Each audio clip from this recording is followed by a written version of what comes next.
Hey guys, it's Tinker Taylor here today, bringing you back another Pokemon build series video. So today we have Oddish, who is just the cutest little blueberry looking Pokemon I've ever seen in my life. I feel like all the Pokemon, maybe not all of them, but majority of them, I'm gonna be like, oh, they're the cutest thing I've ever seen, because they're all absolutely adorable, and they're just the cutest little things ever. But Oddish looks like a little happy blueberry with little leaves coming out of its head, like a really big hat or hair or something, and it's got these two little blueberry feet, and it's absolutely adorable. So it is a grass poison type, and yeah, I don't know. It made me feel like the sort of person who would have an Oddish is the sort of person who would grow all of their own vegetables and, have livestock, like chickens and maybe a cow or something, and, make a lot of their stuff from scratch, but also, maybe it's 50-50 as to whether or not they like people.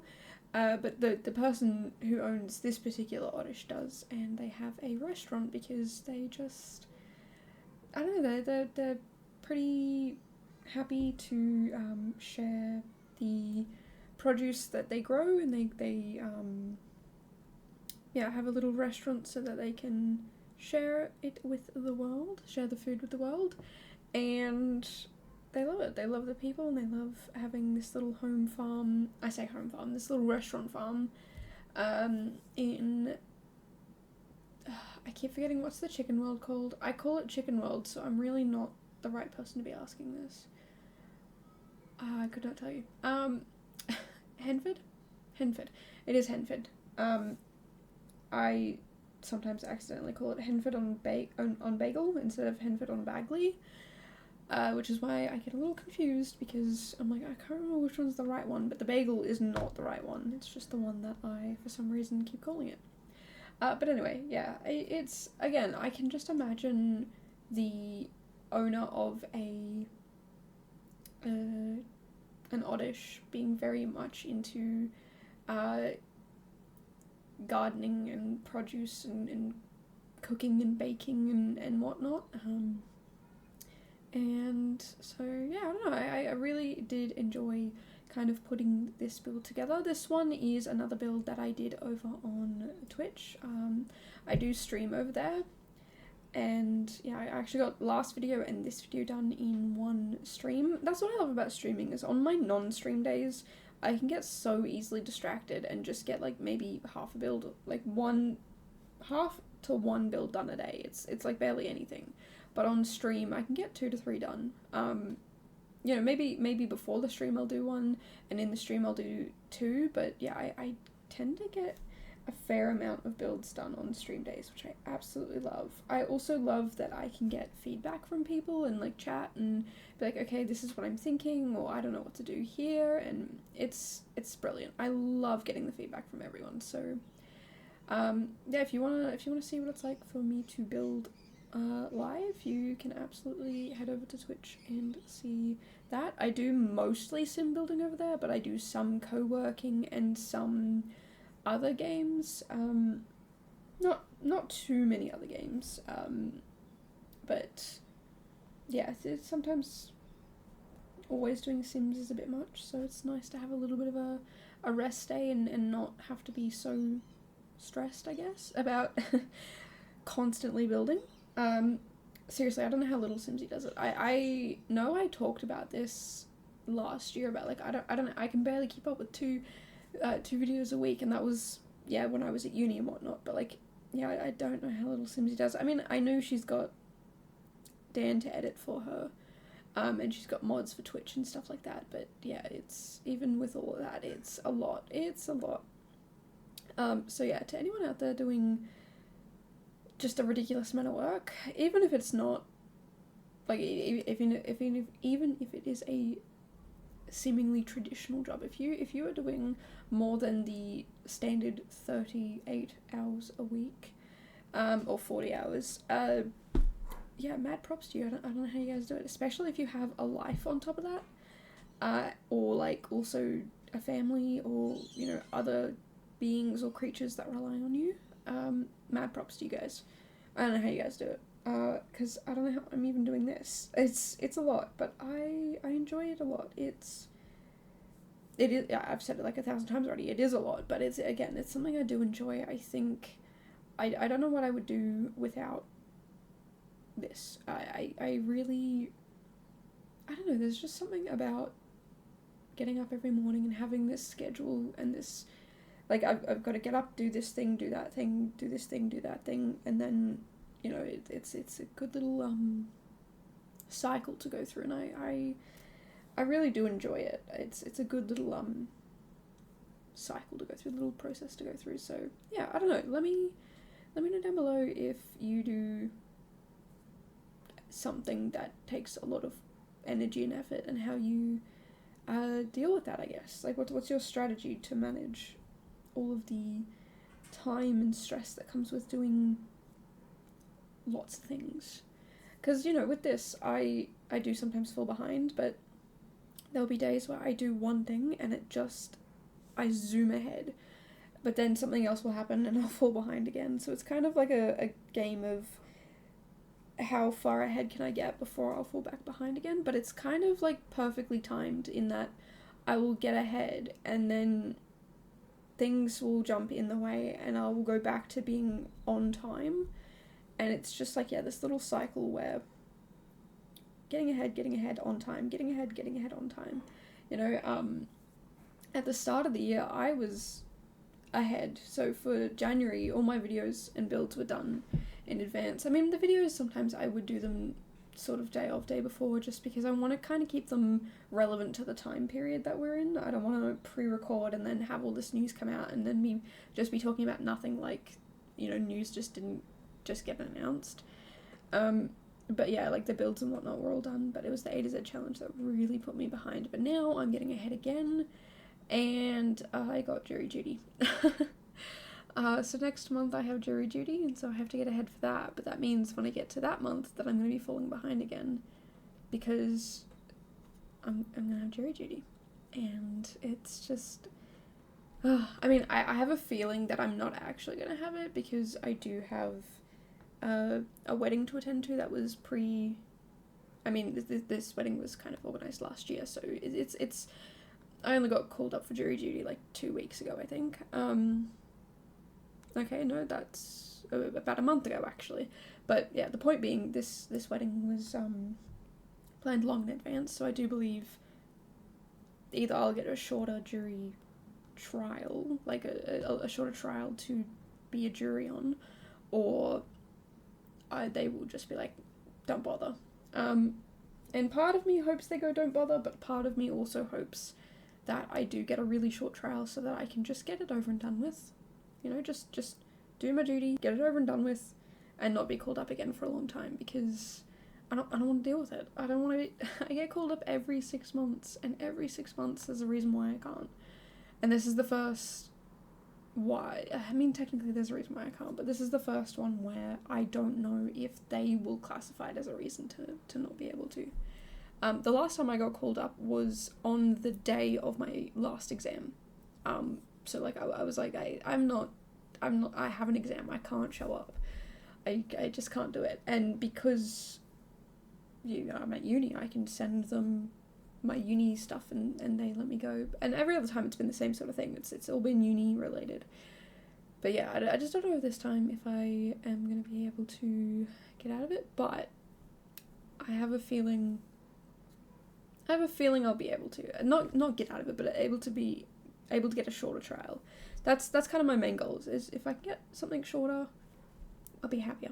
I'll be a lot happier. I mean, I don't want to go to a court and do all that stuff, but I talked about this in a previous video. It's a part of living in Australia. Like, that's just what you do. You serve on a jury every once in a while. So I guess, yeah, I'll do it. I'm not.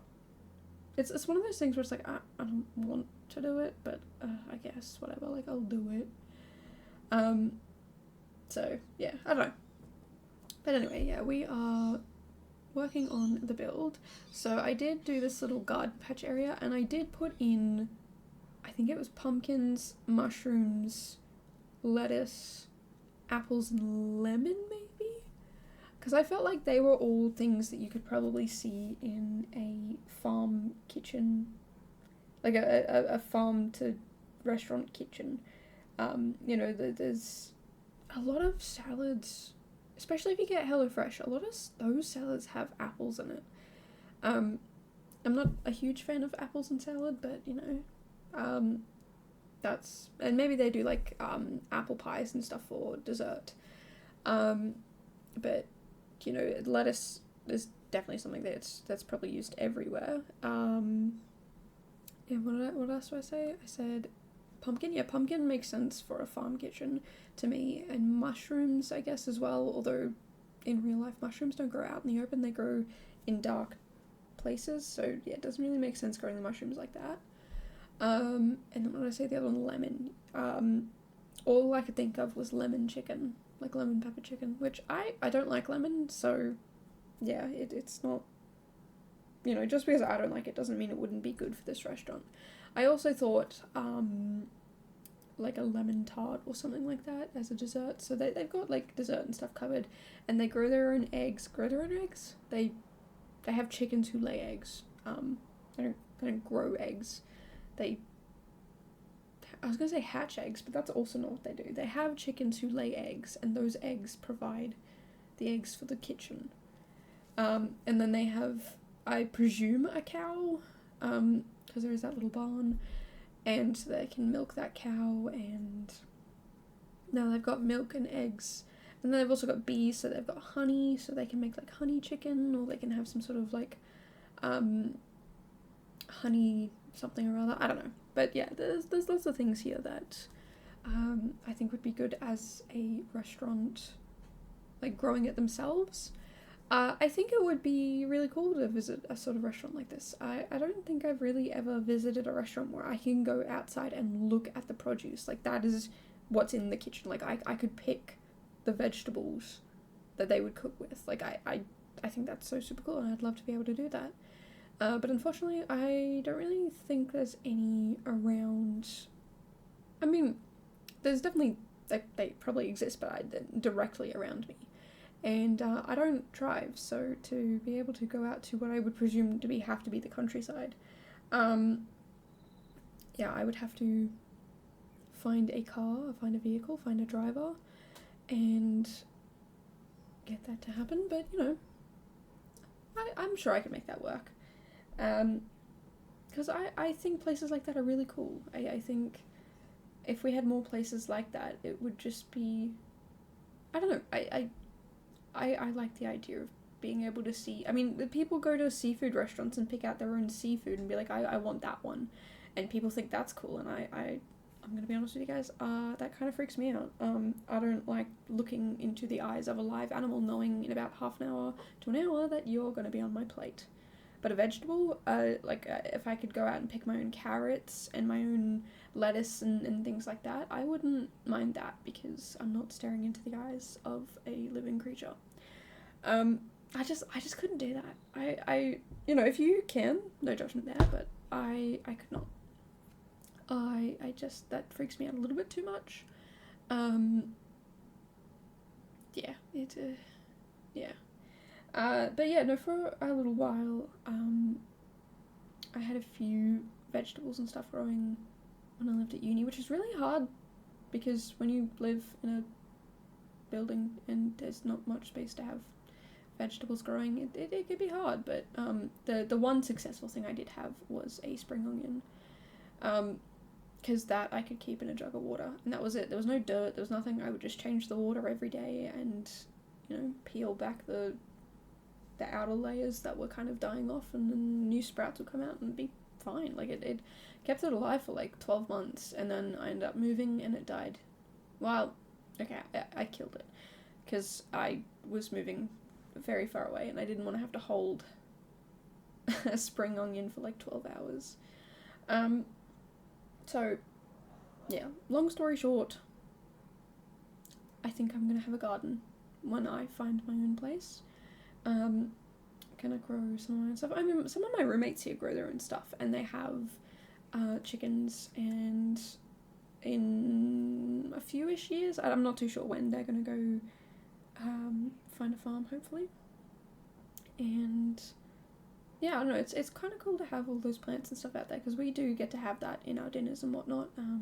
We've made salads with the stuff that we grow in the garden, and anything that's not eaten by us goes to the chickens, and the chickens lay eggs, so it's like, there's a good little system going on here. Especially with, like, what I hear about how expensive eggs are right now. I rarely buy eggs. When I lived at uni, I rarely bought eggs, so, like, for me, I don't really know or understand the price of eggs and how they've changed over the years, but yeah, having chickens, I've definitely heard a lot about how much money is being saved not buying eggs.